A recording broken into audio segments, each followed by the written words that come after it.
Hey everyone, this is Adam Elenbaas from Nightlight Astrology. Yesterday, we took a look at Mars and Uranus slowly coming together to conjoin in the late degrees of Taurus. And today, I want to look at the same exact transit again, but from a different angle. I've been having just brainstorms with respect to the development of this transit. Probably, to be honest with you guys, Uranus and Mars are coming together less than a degree off from my ascendant. So I'm in the midst of a Uranus on the ascendant transit. And so I can just feel it. It's really palpable. Like I can feel it in my body.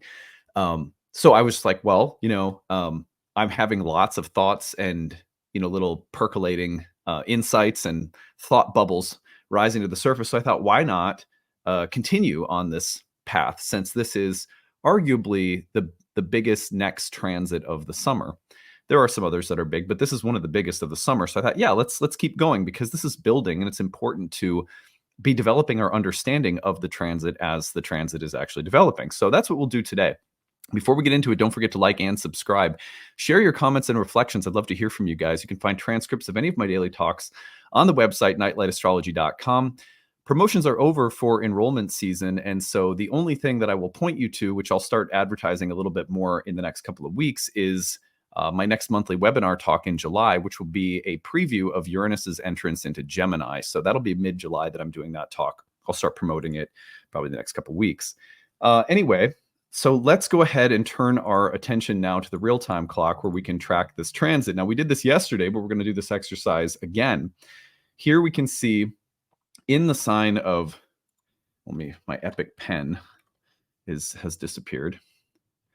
Okay, there we go. There you are. There you are, old friend. All right, we're going to take a look at this pairing right here. There's Mars and Uranus. Now watch them as we accelerate the clock. They are going to, here they are in the second house now, you can see. And the house locations are unique to where I'm located. So that, we're just tracking the planets. Of course, they're going to be located in different houses in your birth chart. Here they are coming together about July 15th. My birthday is July 16th, so I have an interesting solar return, I'll tell you that. All on my ascendant as well. Anyhow, right there you can see that the two planets are coming together, and then they separate. And within that 3-degree separation range, Mars then immediately jumps into the next sign of Gemini. So this is a culminating Mars in Taurus, sign of its debility, right? A place that it's a little bit more stressed because you have Mars trying to behave like Mars in a Venus-ruled sign. So there's a kind of archetypal tension that can lead to, just certain challenges that have to be overcome, but are also part of the creative gift or offering of Mars in the temple of Venus. So anyhow, this culminates with Mars conjoining with Uranus in those late degrees, and this is right around July 15th. So what I want to do today is I want to talk about 5 important points. Now, I titled this talk, Everyone Has a Breaking Point. And I don't mean that, it doesn't have to be disastrous or cataclysmic. A breaking point could be very subtle, and it could be, not like the world's biggest revolution. And honestly, that will depend a lot on where this falls in your birth chart. It could be a much more significant transition for myself, for example, because I have the two passing over my ascendant, which is, I'm like, if I disappear, guys, and you never see me again, no, I'm just kidding. So, but what does it mean that these two planets are coming together? And I was thinking about I talked yesterday about karmic fault lines, and you can watch them and feel them and notice them shifting. This is a fixed earth sign of Taurus here. So we're talking about structures that are all about the maintenance of peace, serenity, security, stability, a combination of control, ease, and pleasure. These are the fruits and the values of Taurus. Well, when it comes to the slow, gradual development of Mars moving through Taurus, heading into a conjunction with Uranus, the god of revolution, we can think about this as reaching a breaking point. Breaking points happen for a variety of reasons, because the manifest world is a world of patterns, and patterns moving in rhythms like music. Well, the time signatures change, the themes change, the key you're playing in changes. And it happens in so many different areas of our lives. I mean, the thing that really helped me to understand the language of astrology in the earliest time of, my earliest studies were psychedelic experiences. Not that you have to have them or anything, but they were so valuable to me because they really helped me, allowed me to see the patterns in my own mind, emotionally, intellectually, conceptually, in terms of patterns. And in that sense, this is why you often see psychedelic imagery in terms of mandalas and fractals. Um, but it's not just mandalas and fractals in terms of like geometry, geometric shapes and colors.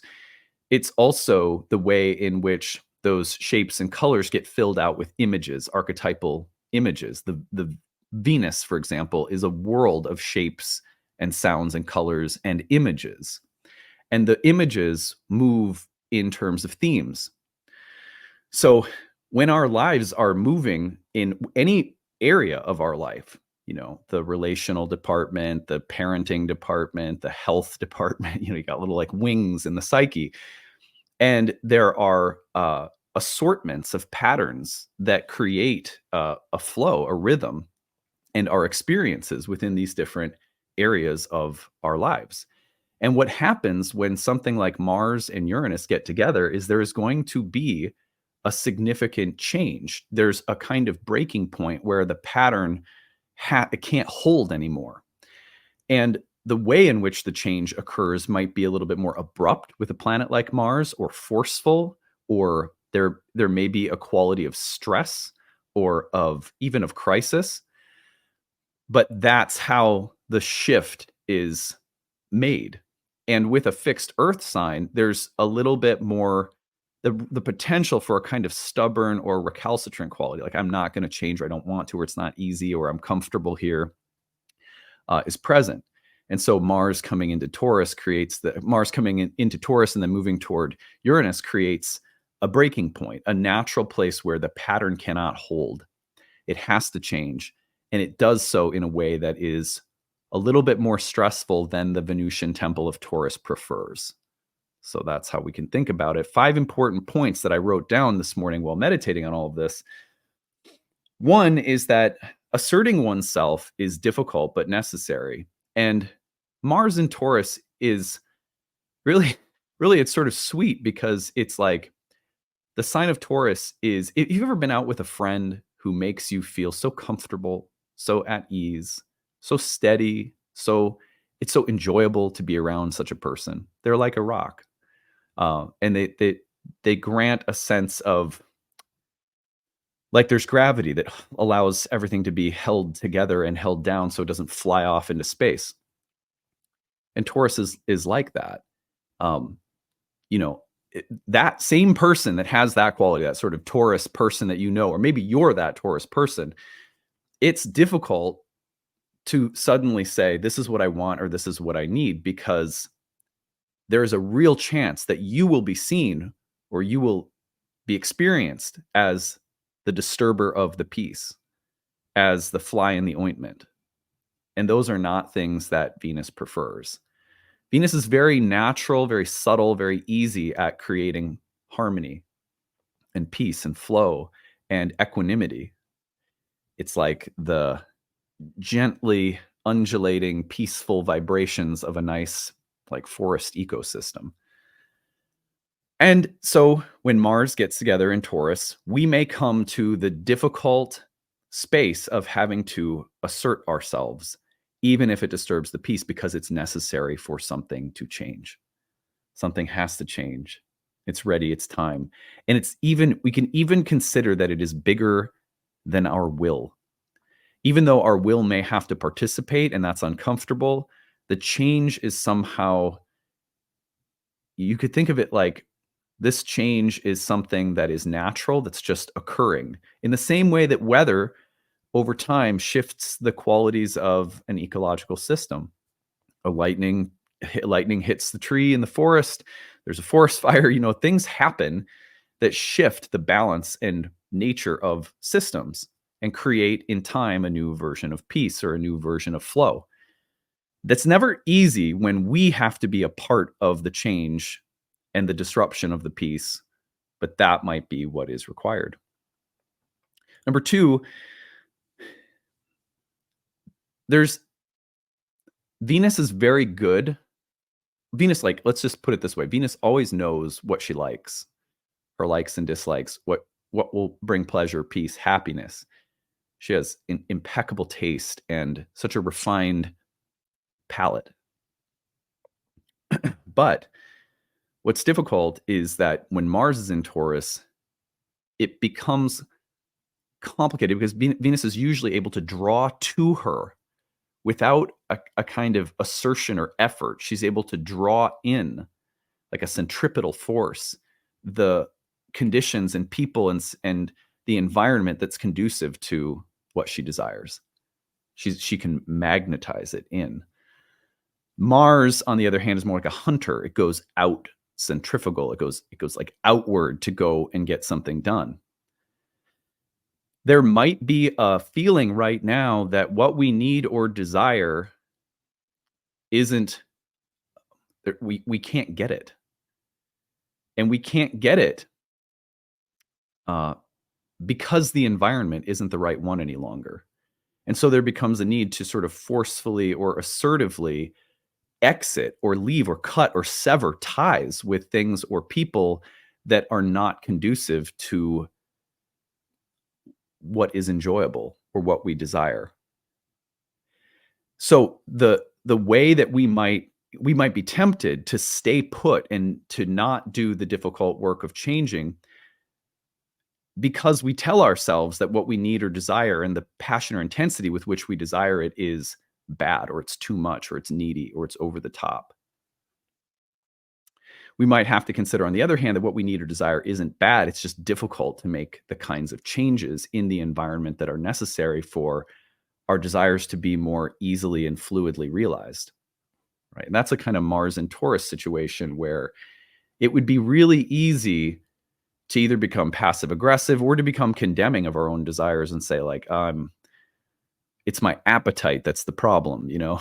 And maybe sometimes there are lessons about moderation for sure with Mars and Taurus, like the minotaur or the, becoming possessed by our desires might be more of a possibility with Mars and Taurus, but we also have to grapple with the fact that what we need or desire isn't always bad, but we may have to sever, cut, or like individuate in some ways away from an environment or set of circumstances that's no longer conducive to the realization of our desires.